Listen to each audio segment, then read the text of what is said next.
Graça e paz, queridos. Vamos começar mais uma meditação, a continuação do nosso estudo do profeta Abacuque, no capítulo 2.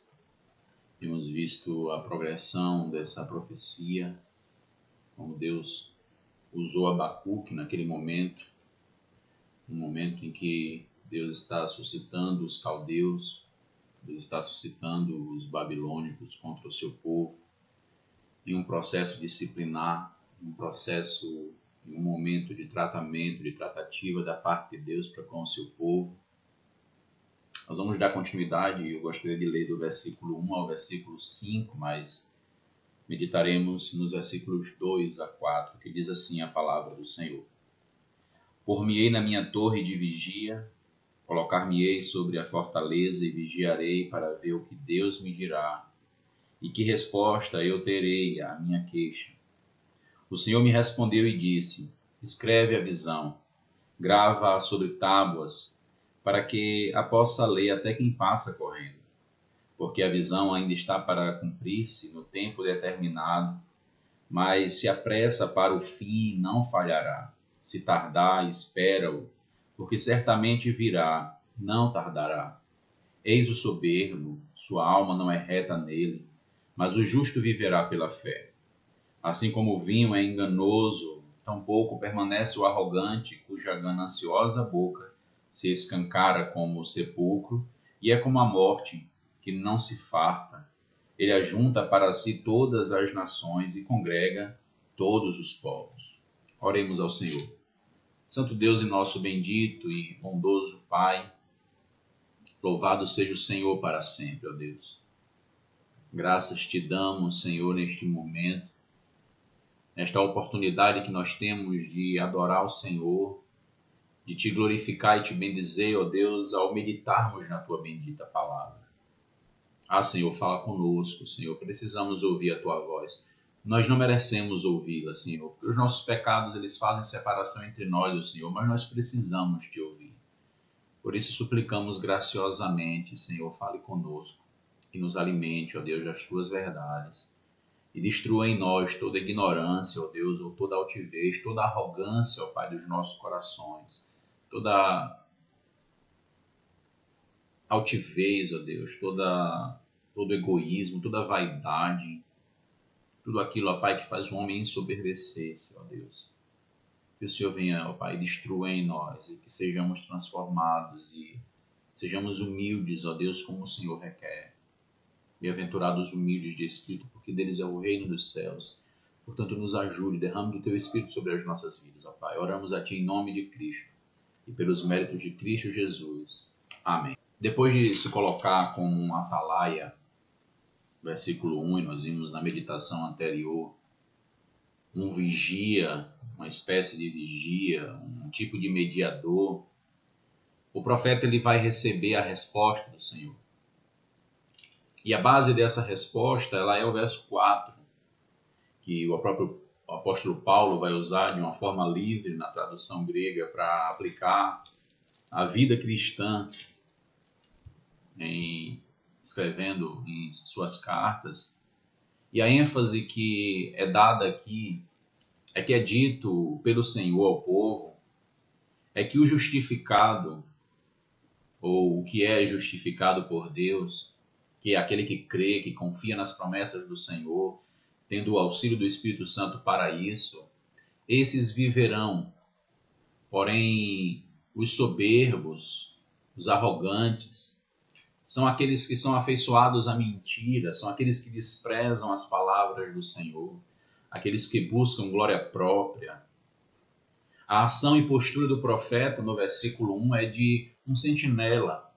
Ele mantém-se alerta, ele não sai correndo para falar o que lhe vem à cabeça, ele não sai com as suas, como diríamos hoje, nas profetadas, né, dos modernos profetas que não buscam a palavra do Senhor e, na verdade, não tem nada da palavra do Senhor, na sua maioria das vezes. Ele espera no Senhor.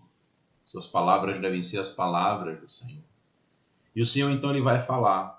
Os versos 2 a 4, o Senhor fala com o seu servo e ele logo transmitiria como mediador entre Deus e os homens, a palavra de Deus aos homens. O que o Senhor disse ao profeta deveria ser escrito, deveria ficar registrado para que outros, até mesmo quem estivesse longe, não só geograficamente, mas também podemos dizer para outras gerações, como para a nossa geração hoje, pudessem ter acesso a esses escritos.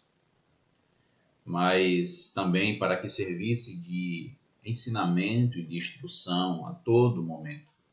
E também no momento que nós estamos vivendo, no momento que nós estamos enfrentando com essa situação que desencadeou em nossa nação também, mas que tem revelado o próprio coração do homem.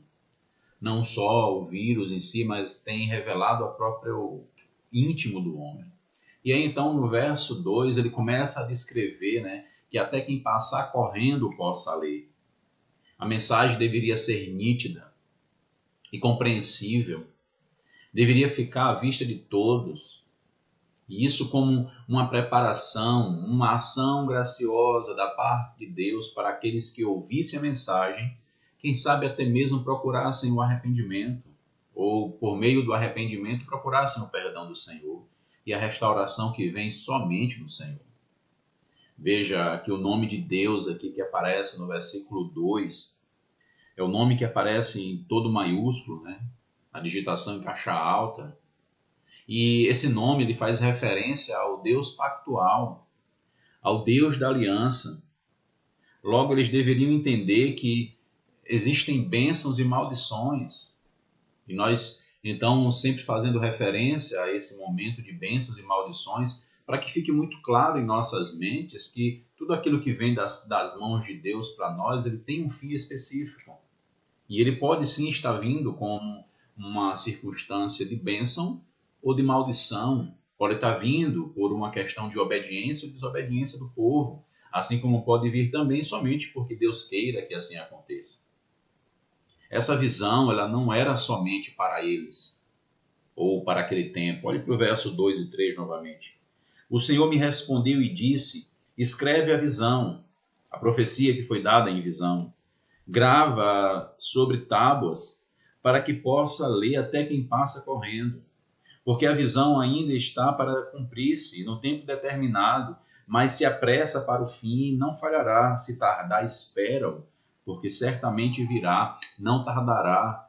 Novamente, irmãos, Deus levando o seu povo a olhar para os escritos dele, para as tábuas, nos remetendo então a Êxodo 19, a Êxodo 20, quando as tábuas vão ser dadas a Moisés, os mandamentos, as leis vão ser dadas a Moisés, para que Moisés passe ao povo. Na nova aliança, o Senhor disse que escreveria essas palavras em nosso coração e nossa mente. Então, em nenhum momento nós podemos desprezar a lei de Deus, nós podemos desprezar as palavras do Senhor. A lei de Deus deve ser o nosso direcionamento, a palavra do Senhor deve ser aquilo que rege a nossa vida, o nosso alento, o nosso alimento diário, como diz o salmista.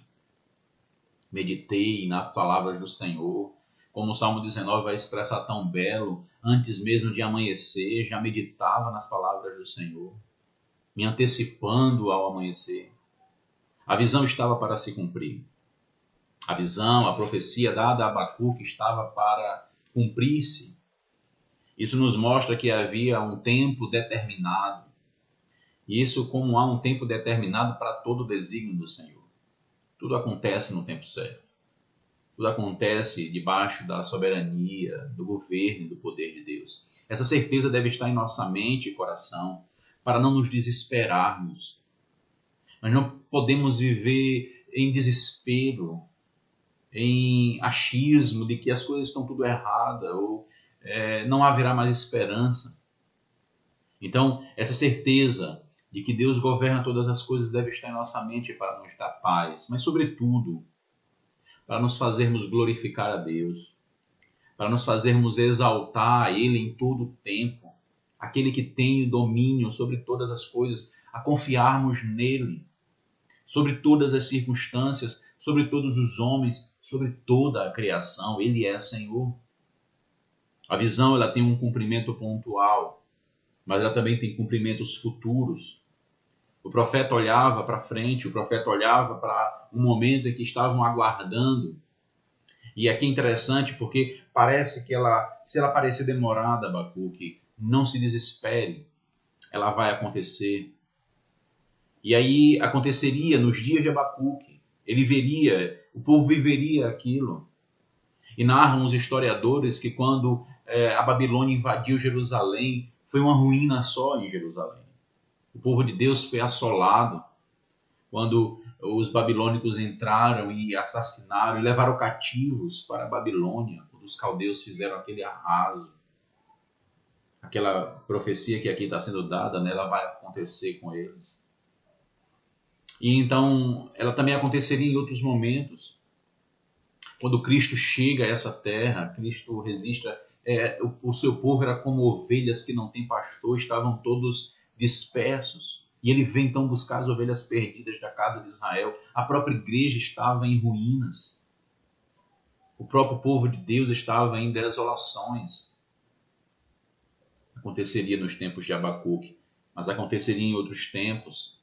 Até que houve um dia também a Reforma Protestante, onde a igreja estava em assolação, em trevas. Como nós temos visto e enfrentado essa realidade nos nossos dias também, onde um evangelho está em trevas, onde o evangelho não tem mais a confiança, ou não tem mais a expectativa que se tinha, ou a esperança que se apresentava. Podemos claramente aplicar as nossas vidas nesses dias. Esse confinamento, essa situação, que claramente a gente vê uma briga, uma disputa política, uma disputa de poderes. Mas também nós podemos ver o impedimento da igreja, como nós estamos sentindo falta dos irmãos, como estamos sentindo falta da comunhão, como estamos sentindo falta do dia do Senhor, de estarmos ali reunidos. Claro, estamos aproveitando em nossas famílias, mas não se compara ao ajuntamento solene. Ah, como é glorioso o dia do Senhor! O ajuntamento solene, que maravilha o culto a Deus, como é que pode alguém desprezar esse momento? Como é que pode alguém fazer pouco caso desses momentos? Então hoje o Senhor nos tira esse privilégio. Estamos às portas de retornar. Com fé em Deus, estamos às portas de retornar.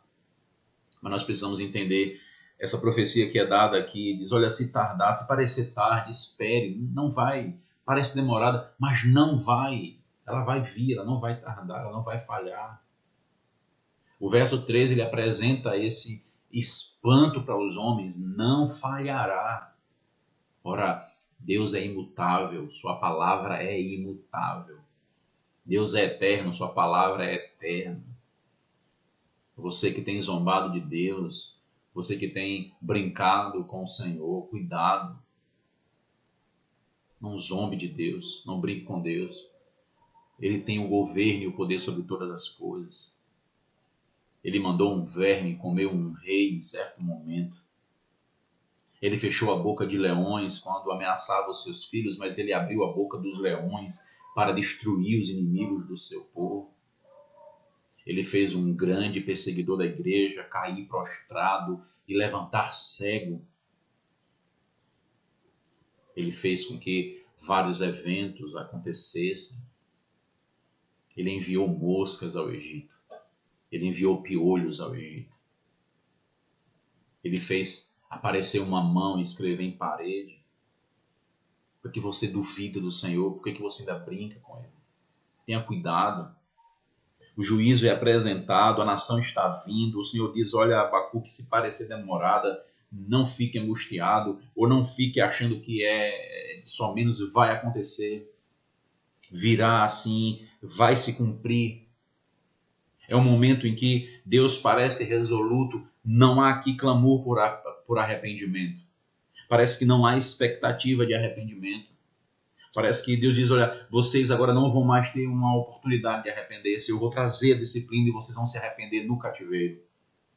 Eu vou trazer os babilônicos, os caldeus, e vocês vão se arrepender no cativeiro. E é isso que vai acontecer. 70 anos de cativeiro babilônico. Quantos salmos escritos. Quando lemos os salmos de peregrinação, o povo, quando os salmos são compilados naquele momento que o povo volta à terra, volta a adorar. Por isso tenha cuidado. Deus está dobrando o coração dos homens. Deus está curvando os homens. A humanidade não pode brincar com o Senhor, você não pode brincar com Deus. Muitos brincam como se Ele não estivesse vendo. Muitos brincam como se Ele não se importasse e outros loucos como se Ele não existisse. Mas o texto está nos dizendo, se parecer demorado, vai acontecer. Não pense que não vai acontecer. Virá. As palavras do Senhor estão se cumprindo. Elas não podem ser frustradas. Por nada e por ninguém. Nenhum governo vai frustrar os planos do Senhor. Nenhum plano econômico, nenhum imperador, nenhum império, nenhum rei, nenhum monarca nessa terra. Eles se levantam contra o Senhor e contra o seu ungido, traçam planos traiçoeiros e sórdidos para destruir como se pudessem a igreja. Suscitam nações amargas, chamam nações que destroem a igreja, fazem amizades com essas nações, como alguns julgam dizer, fazem conluio com o diabo. Mas não vão destruir os decretos do Senhor, não vão interromper os desígnios de Deus, porque os decretos do Senhor sempre serão estabelecidos. A sua palavra sempre será cumprida. E Ele prometeu um dia a Adão e Eva que os livraria da inimizade, que os livraria da morte por meio do descendente. Paulo vai interpretar, escrevendo aos Gálatas, o descendente é Cristo, o libertador do seu povo, libertador da igreja. Ele prometeu ao seu povo que enviaria o Messias e ele veio, ele esteve entre nós, entre os homens nessa terra. E a resposta que deram foi: matem ele. Matem ele. Interessantíssimo que a igreja ela vai se distanciar da Bíblia. Os cristãos vão se distanciar da lei de Deus e vão se apegar a tradições. O puritano Matthew Henry diz algo muito interessante. A escrita ela é garantida, mas as tradições elas podem ser alteradas e normalmente são. Então nós vemos hoje a igreja seguindo tradições, que por vezes são meros costumes de homens e não as escrituras, e não aquilo que Deus outrora tenha falado. E alguns ainda tentam fazer com que os dias modernos sejam um intérprete da lei. Então, o que vai interpretar a lei de Deus não é a própria lei de Deus, não é a luz do Espírito Santo, o que é que a Bíblia diz. Quando um texto mais difícil, ele é clareado por um texto mais fácil, mas o que vai determinar a interpretação bíblica vai ser o momento, vão ser as circunstâncias. Estão tirando o poder da palavra de Deus, estão tirando a inerrância e a imutabilidade da palavra de Deus. Alteram ela por circunstâncias. Como alguns costumam dizer, falam de acordo com o que pagam para que se fale. Então você tem um auditório que é o cliente, e você tem hoje muitos que estão de trás dos púlpitos, que são apenas aqueles que comercializam essa fé. E então eu vou falar do que o cliente quer ouvir. A morte do Senhor Jesus Cristo estava decretada por Deus. Pedro vai dizer isso escrevendo no seu sermão em Atos, quando Lucas ali escreve, dizendo que até a morte do Senhor estava traçada e determinada por Deus para que acontecesse por meio de mãos ímpias e injustas, de homens que até viriam a se arrepender. Parecia demorado, mas quando ele chegou, o povo da aliança encontrou a paz. O povo que estava em total e grande desordem por causa das grandes brigas partidárias e políticas da igreja. Grupos que viviam em confusões doutrinárias e teológicas. Grupos que tinham seus próprios pensamentos e as correntes daquela época, fariseus, saduceus, né? Nós tínhamos ali também naquele momento os filósofos daquele tempo, os grandes pensadores da época, as linhas de pensamento que dirigiam as mentes e as tribos dos povos. Juntando a isso, nós temos ali as idolatrias e as práticas lascivas do Império Romano. É nesse contexto que Cristo chega. Parecia demorado. E ele chegou, e quando chegou não deram crédito. Mas ele já veio, ele já esteve entre nós, ele já mostrou a glória do Pai, ele morreu, mas ele ressuscitou, foi ressuscitado pelo Pai, ele não viu corrupção. Está hoje assentado à destra do trono de Deus, de onde vai voltar para julgar os vivos e os mortos. Aí dizem, é uma brincadeira, parece demorado, não vai acontecer. Foi provavelmente o mesmo que tenha acontecido nos tempos de Noé. Alguns imaginavam que Noé estava louco. O dilúvio parecia bobagem, mentira, até que começou a chover. Mas já era tarde demais. Por isso alerta ao Senhor, ao seu povo, verso 4, eis o soberbo, sua alma não é reta nele, mas o justo viverá pela sua fé. O soberbo, querido, ele não pode andar de forma correta. Os caminhos do soberbo são tortuosos. Os soberbos são os mesmos arrogantes. Esses são aqueles que são afeiçoados à mentira. O justo, porém, é aquele que é declarado pela boca do Senhor como justo. O Senhor, ele não torna o homem justo, ele o declara justo. Nós ainda somos pecadores, mas somos agora pecadores justificados por Cristo Jesus. Somos declarados justos por causa da obra de outro, do nosso bendito Senhor Jesus Cristo. Esse, diz o Senhor, esse viverá.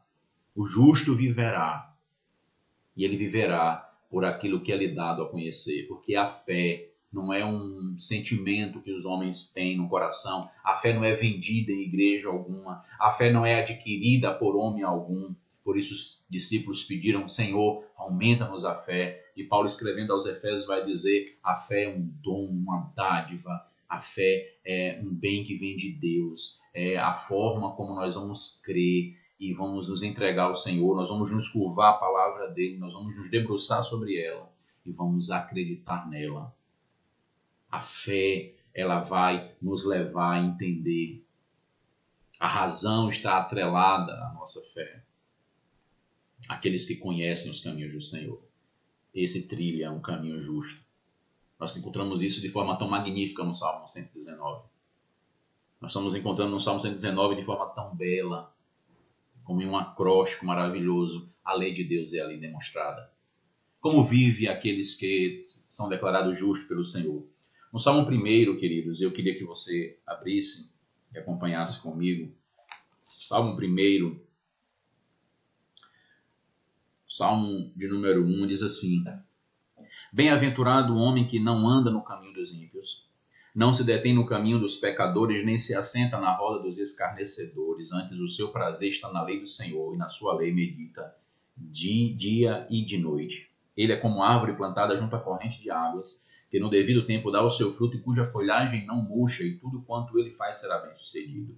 Os ímpios não são assim, os arrogantes, os afeiçoados à mentira. São, porém, como a palha que o vento dispersa, por isso os perversos não prevalecerão no juízo, nem os pecadores na congregação dos justos. Pois o Senhor conhece o caminho dos justos, mas o caminho dos ímpios perecerá. Os pecadores não prevalecerão. Então ele vai mostrar claramente que eles não vão prevalecer, eles não vão permanecer na congregação dos justos. E o que é que vai acontecer então? Nós vamos ter que essa congregação, ela é de pecadores. A igreja, quando se reúne, ela tem ali pecadores, mas pecadores redimidos, pecadores que foram resgatados pelo Senhor e que são agora declarados pela boca de Deus justos. Então nós somos sim pecadores. A igreja que se reúne domingo após domingo, ela é pecadora, mas ela é uma pecadora redimida.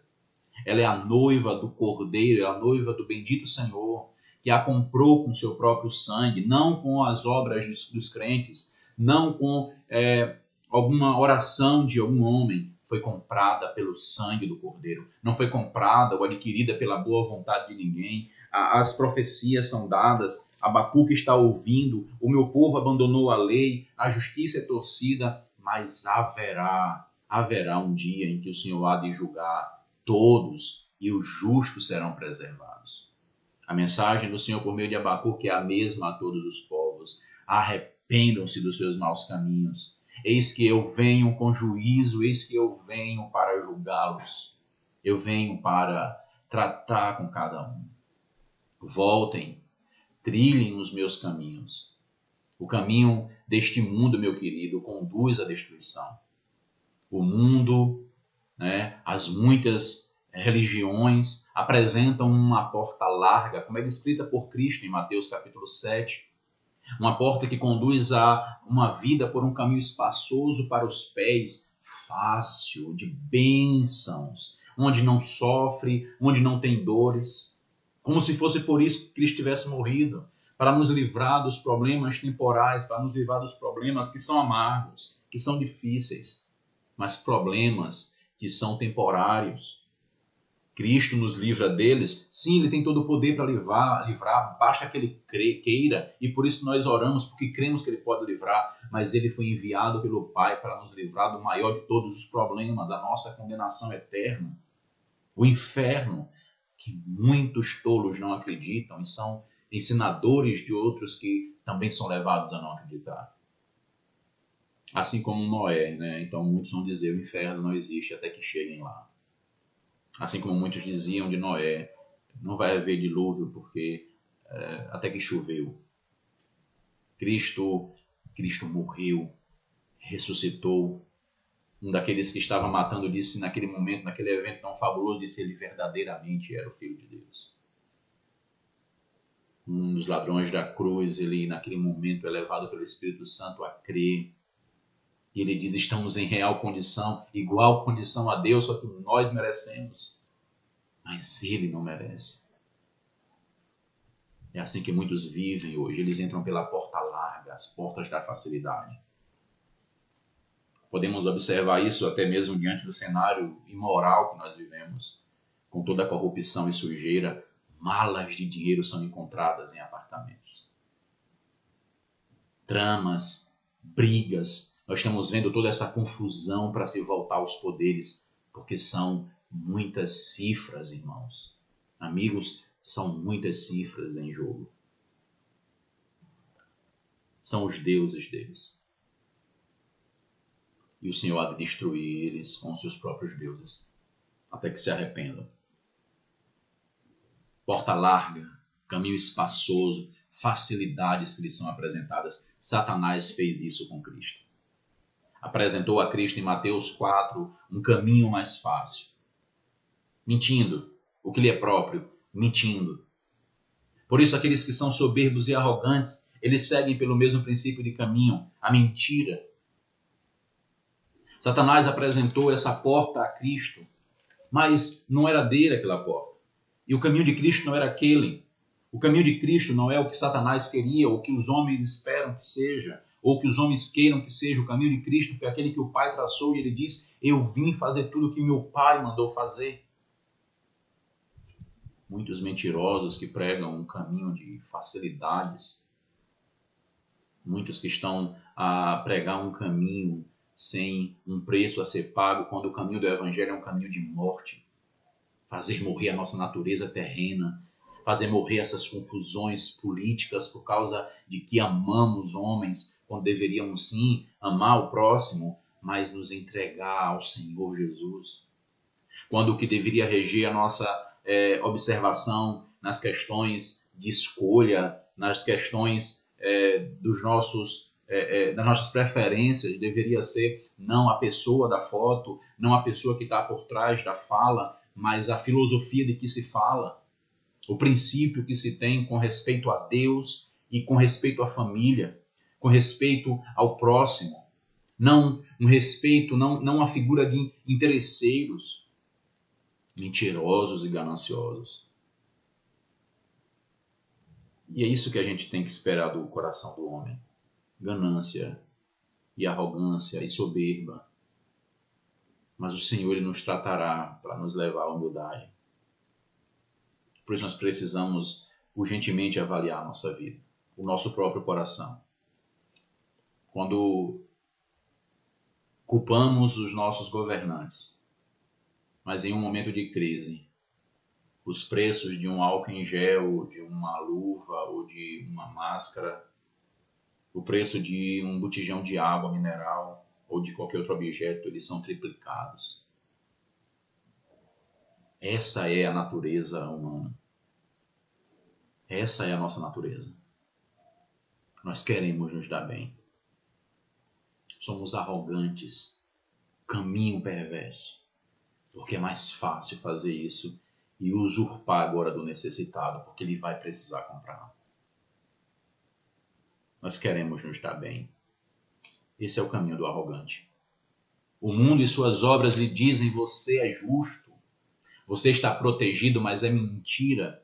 A Bíblia diz que não há um justo sequer, todos se extraviaram e a uma se fizeram inúteis. É essa a condição em que todos os homens nascem, inúteis, inimigos de Deus, filhos da ira como os demais. Todas as suas obras sem Cristo, fora do Evangelho, não podem e não são aceitas por Deus, ao contrário, elas provocam a ira de Deus. Elas provocam a Deus. Fora do Evangelho não há como agradar ao Senhor. Não tem como ninguém satisfazer a Deus com as suas ações. O caminho do ímpio é esse, diz o salmista, mas o caminho do justo é desviar-se desse caminho. Quem são esses justos? O justo viverá por sua fé. São aqueles que o Senhor declara justo. Não são aqueles que são tornados justos, mas são aqueles que são declarados justos, justificados. Ele me justifica. Sem essa justiça, sem essa satisfação, nós vamos pender para a arrogância. Nós vamos pender para os mentirosos. E a nossa vida vai ser uma mentira. Até mesmo a nossa religião, o nosso Deus vai ser uma mentira. Então a nossa esperança ela é mentirosa. O que nos aguarda não é a vida eterna com o Senhor. Se temos seguido palavras mentirosas, se temos seguido um coração soberbo e arrogante, estamos no caminho errado. A sua justiça sem Cristo, a minha justiça sem Cristo é mentira. Mas o justo é aquele que Deus o declara justo, esse viverá. E ele viverá de que forma? Não por suas obras. Apesar de que agora o justo vai realizar boas obras, mas ele vai viver pelas palavras do Senhor. Os arrogantes vão ser destruídos. Os arrogantes vão ser destruídos. E eu pergunto a você nesse momento, o que você ouve da parte do Senhor? Você é um arrogante ou você é um justificado? Porque só existem esses dois. Ou os ímpios ou os justificados. Em que lado você está? Você hoje é apresentado como um inimigo de Deus ou como aquele que ouve as palavras de Deus e se curva a elas? Você é um arrogante ou um justo? O que o Senhor te diz? Ouça o que a palavra do Senhor diz em Romanos capítulo 5. Muitos outros textos poderiam ser lidos, mas creio que esse traz para nós aquilo que nós necessitamos nesse momento. Romanos capítulo 5. Justificados, pois, mediante a fé temos paz com Deus. Justificados mediante a fé, não mediante obras. Justificados, pois, mediante a fé temos paz com Deus por meio de nosso Senhor Jesus Cristo, por intermédio de quem obtivemos igualmente acesso pela fé a esta graça na qual estamos firmes e gloriamo-nos na esperança da glória de Deus. E não somente isto, mas também nos gloriamos nas próprias tribulações, sabendo que a tribulação produz perseverança, e a perseverança experiência, a experiência esperança. Ora, a esperança não confunde, porque o amor de Deus é derramado em nosso coração pelo Espírito Santo, que nos foi outorgado. Porque Cristo, quando nós ainda éramos fracos, morreu a seu tempo pelos ímpios. Dificilmente alguém morreria por um justo, pois poderá ser que pelo bom alguém se anime a morrer, mas Deus prova o seu próprio amor para conosco pelo fato de ter Cristo morrido por nós, sendo nós ainda pecadores. Logo, muito mais agora, sendo justificados pelo seu sangue, seremos por ele salvos da ira. Verso 12. Porquanto, assim como por um só homem entrou o pecado no mundo, e pelo pecado a morte, assim também a morte passou a todos os homens, porque todos pecaram. Veja que coisa, então, a morte ela vem e passa a todos os homens em Adão. Aí o verso 17 vai dizer: se pela ofensa de um só e por meio de um só reinou a morte, muito mais os que recebem a abundância da graça e o dom da justiça reinarão em vida por meio de um só, a saber, Jesus Cristo. Pois assim como por uma só ofensa veio o juízo sobre todos os homens para a condenação, assim também por um só ato de justiça, o de Jesus Cristo, veio a graça sobre todos os homens para a justificação que dá vida. Porque como pela desobediência de um homem Muitos se tornaram pecadores, assim também pela obediência de um só. Muitos, não todos, muitos se tornarão justos.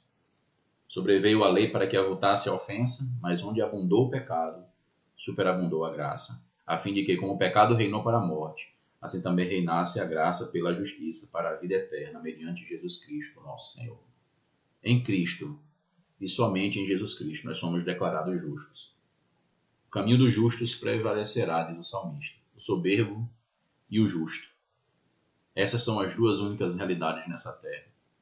Se você ainda não foi declarado justo por Deus em Jesus Cristo, então você se encaixa com os arrogantes. Logo, é mentira tudo que te traz esperança e paz, e o teu fim é o desespero. Os juízos do Senhor cairão.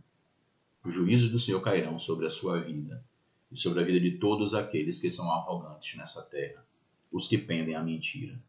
Mas em Cristo, e somente em Cristo, você tem esperança. Ele é a nossa esperança. Sem Cristo estaremos perdidos, independente do que te digam, do que nos dizem, independente das nossas obras. Sem Cristo estamos perdidos, mas com Cristo estamos salvos. Por isso, meu querido, arrependa-se dos seus pecados e de sua autoconfiança. Renda-se em clamor pelas misericórdias do Senhor. Pode ser que ainda haja esperança. Pode ser que ainda haja esperança. Breve virá uma vacina para esse vírus. Breve a normalidade se voltará. Mas você ainda continuará com os arrogantes. Você ainda continuará condenado, a não ser que Cristo mude a tua sorte. E ele já fez isso na cruz do Calvário. Então renda-se ao Senhor. O caminho dos ímpios perecerá, serão condenados para sempre. Mas o Senhor conhece o caminho dos justos, pois foi Ele mesmo quem determinou. Foi Ele mesmo quem escolheu cada um, os eleitos do Senhor. Por isso, suplique por esta graça. Suplique por este perdão que vem somente do Senhor e da restauração que vem somente dele para as nossas vidas por meio do Espírito Santo. E então nós começaremos a fazer boas obras. Efésios capítulo 2, versículo 10. Para as boas obras nós somos criados. As obras não vão salvar ninguém. Nós temos que, nesse momento, sim, procurar fazer boas obras. Mas elas não salvarão ninguém. Elas não serão feitas para justificar ninguém diante de Deus. Elas serão feitas para aliviar a dor e o sofrimento dos nossos amigos e irmãos. Mas aquele que é justo, aquele que é justificado pelo Senhor, esse viverá pela fé. O Senhor vem a nós e nos traz a sua palavra, e essa é a bendita palavra do Senhor ao nosso coração. Que o Senhor continue a falar conosco, que o Senhor continue a edificar as nossas vidas, e isso para a glória e louvor do seu próprio nome, que ele seja sempre exaltado. Nós temos somente a agradecer a Deus por tudo que ele tem feito, mas também por tudo que ele ainda vai fazer. Ele vai nos dar graça de voltarmos à normalidade, mas a maior graça que você precisa não é a volta da normalidade tão somente, mas é da restauração em sua vida. É da ação divina de Deus, é da ação graciosa em Deus salvando você, em Deus te perdoando, em Deus te purificando em Cristo Jesus. Vamos orar encerrando nossa meditação neste momento. Santo Deus e bendito Pai, glórias sejam dadas a Ti. Muito obrigado, Senhor, por toda a Tua bondade para com as nossas vidas, nós que não merecíamos. Quando o Senhor enviou Cristo para morrer por nós, ainda pecadores, ainda, Senhor, inimigos do Senhor e hoje tornados amigos por causa de Jesus Cristo. Essa fé que o Senhor trouxe a nós, ó Deus, dispense aos Teus filhos, ó Pai, que ainda estão nas trevas, aos que o Senhor elegeu, aqueles que o Senhor já escreveu no livro da vida e que no devido tempo o Senhor tem chamado, Senhor, vá até eles, ó Pai, em nome de Jesus os salve. Aqueles que o Senhor já salvou, ó Deus, santifique-os, santifique-os, ó Deus, converta-nos cada vez mais para a glória do Teu nome, para que nós venhamos viver tão somente para o Teu louvor. Muito obrigado, ó Deus, por Tua bondade e graça, obrigado por Tua palavra. Aplique, ó Deus, em nossa cidade, aqui em Pirá, Senhor. Aplique, ó Deus, em nossa igreja, na igreja presbiteriana aqui em Pirá. Mas aplique, ó Deus, no Teu povo na face da terra, Senhor. Abençoando a todos, ó Deus, para a glória do Teu próprio nome. Continue a abençoar, ó Deus, os nossos governantes, Senhor, para que tenham sabedoria na administração, ó Deus, de tudo que precisam resolver. as questões financeiras, ó Deus, as questões trabalhistas, ó Pai, como também a questão da saúde. Senhor, continue, ó Deus, a dar suporte e sustento, ó Deus, para a glória do Teu nome. Assim oramos com perdão dos nossos pecados, em nome de Jesus. Amém. Deus abençoe a todos nós.